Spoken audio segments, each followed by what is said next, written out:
T said, I know you're struggling, but if you aren't struggling for you, would you struggle for me? And of course I would if they thought there were a real chance, but there's not. Uh-oh. Thank you. Big routine. It still feels kind of like you give up when you don't try everything out there. But I still think it's the rational and I think the right thing to do to not try and seek every option, because 95% she's only going to gain 2 or 3 months. That's a lot of extra pain. and a lot of extra cost.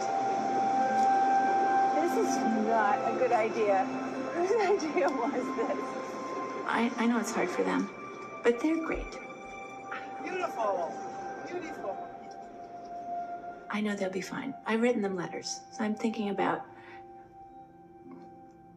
That's the other wonderful thing about this Death with Dignity. It gives me a chance to think about how I want to leave things with them at the end.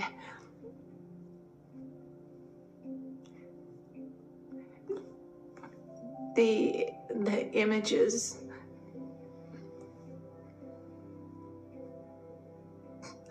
Sorry. 1 month we have $100 long distance. There are moments where she is so ready to go. Time to get married. She doesn't like being sick. And then there are the days when she's,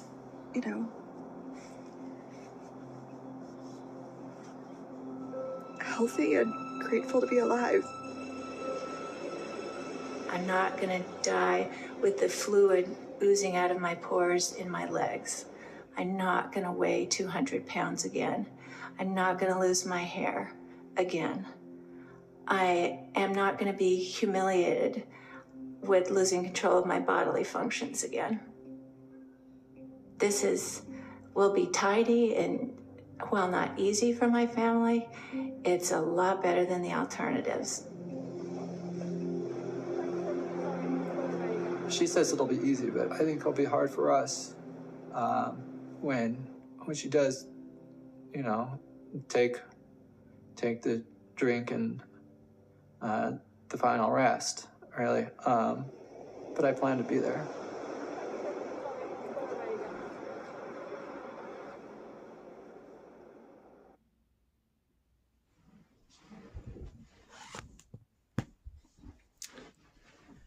That was Cody. So, Cody was a terminally ill patient. I say was because since that video was recorded, she has passed on. And although it may sound like a sad thing to say, I think that the fact that she had the option to take her life into her own hands is actually a really, really good and beautiful thing. That was from a documentary called Dying in Oregon. Oregon is one of the few states in the Pennsylvania where physician-assisted suicide is legal. So, what is physician-assisted suicide? Physician-assisted suicide occurs when a physician facilitates a patient's death. And for 3 main reasons, it should be included in healthcare systems today, mostly for a patient. The first of these reasons is to ease a patient's suffering. It seems obvious, but in the case of Cody, like she said, and like her family member said, she wasn't looking at a great alternative. And she didn't have very many good options as far as the end of her life went. And so for her, it was helpful to be able to review her options and be able to take her life, and namely her death, into her own hands, so that she didn't end up causing herself more pain and more suffering towards the end than she had to go through, and that her family had to see her go through as well. Which brings up my next point, number two. Number two, physician-assisted suicide has the capability to allow patients to exercise the right to choose, the right to choose over their own lives. The integration of assisted suicide into modern healthcare programs would allow patients to be able to make their own choices over their own bodies. And if the idea of making a choice over your own body rings a bell, it probably is involving the abortion debate. I myself am a firm believer that every person, every woman has the right to choose over their own body. I think it is an intrinsic right that comes with being a human. And I believe that physician-assisted suicide is absolutely in no way different from this. To me, these two topics are entirely the same idea. A person who is able to choose over their own body to I hate to use the word depregnate, but you see where I'm going with that, should have equal right to be able to choose their own death and their own method of dying. And it is not in the hands of somebody else to decide for them how they should die. This brings me to my final point, which is that every person is born with the intrinsic right to dignity. Now, typically, we think of this as every person has the right to live with dignity and to be seen living with dignity. But too little do people consider dying with dignity and what it means to die with dignity. In all honesty, not everybody has the same definition of dying with dignity. In fact, many people disagree on what that means. An example of this actually comes from the same exact documentary that I just showed you, Dying in Oregon. It demonstrates another man, Randy. There is a video of this as well, which I was going to show today, but in the interest of time, I cut it out.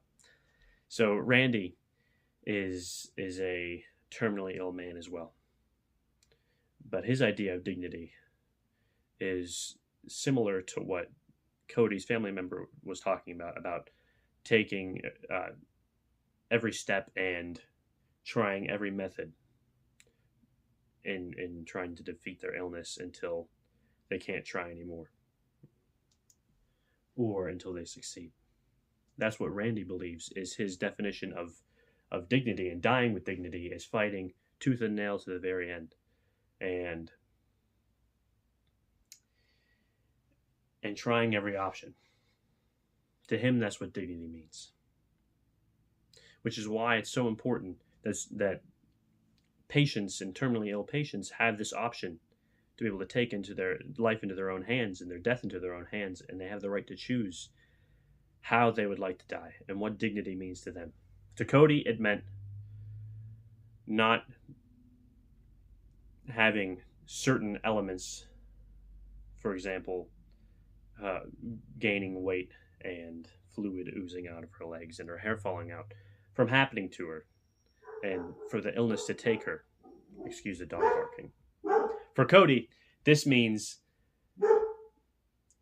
dignity means to be able to take her death into her own hands, and for her family to see her as she is and not how the illness makes her. For Randy, it means fighting as hard as you can and as much as you can the illness, because giving up to him is undignified. Patients should be able to have the right to choose between these two things, whichever to them equals more dignity and less pain.